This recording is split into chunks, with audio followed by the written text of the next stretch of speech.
Ottawa. 100 years after the National Hockey League was born in Montreal's grandest hotel, the Windsor, the league is back where it all began this weekend.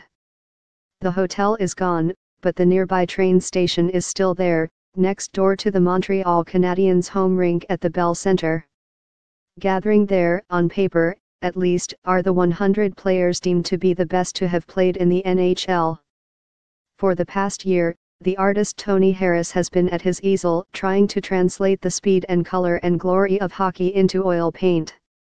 Last week, he finished the final 2 11-inch by 14-inch portraits, depicting the Canadiens' speedy winger Ivan Cournoyer and Wayne Gretzky in the Edmonton Oilers' blue and orange. On Saturday, all 100 paintings will be shown together in public for the first time. A panel of 58 hockey insiders voted on the top 100 list, which was revealed in January.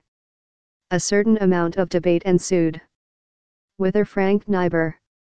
Where have you gone, Joe Thornton? No Evgeny Malkin, really? But for the most part, the list was not controversial. Gordie Howe is there, and Mario Lemieux, Bobby Orr, Howie Morenz, Ken Dryden and the rest, 76 living and 24 deceased. 6 of the players are skating still, including Sidney Crosby, Alex Ovechkin and the perennial Jaromir Jagr. Most of the players date to the 1970s, 80s, and 90s, with just a single representative, goalie Georges Vezina, from that first season in 1917-18. Commissioner Gary Bettman hatched the idea for the paintings last fall. Harris, 53, has called the assignment the greatest job I could ever get. I guess it was a shock, he said, recalling the initial discussion when he realized he would be putting aside all other professional work for the year. But it was a cool call. Since the N.H.L. announced the art project in February, 2 new paintings have been posted on N.H.L.com each Monday. The studio at Harris's Ottawa home claims a basement room that the morning lights through high windows.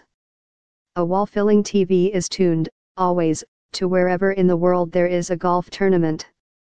One of the action figurines presiding over Harris's workspace is a 6-inch Chicago Blackhawks goaltender from the early 1970s. Harris was in the 3rd grade back then at Lakefield Elementary, about 90 minutes northeast of Toronto. He liked to draw, and like many Canadian 8-year-olds, he also collected hockey cards. The only one I could find with my name on it was Tony Esposito's, Harris said. Sketching the Chicago goalie over and over again, he turned himself into a Blackhawks fan. And when the time came to suit up for minor hockey, Harris knew he would follow his namesake to the net.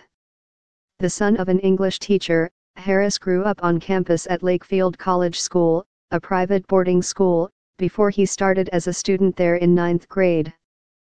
His art teacher was Richard Heyman, who, when he was not commanding the school's busy art room, could be found ranging soccer fields and cricket pitches.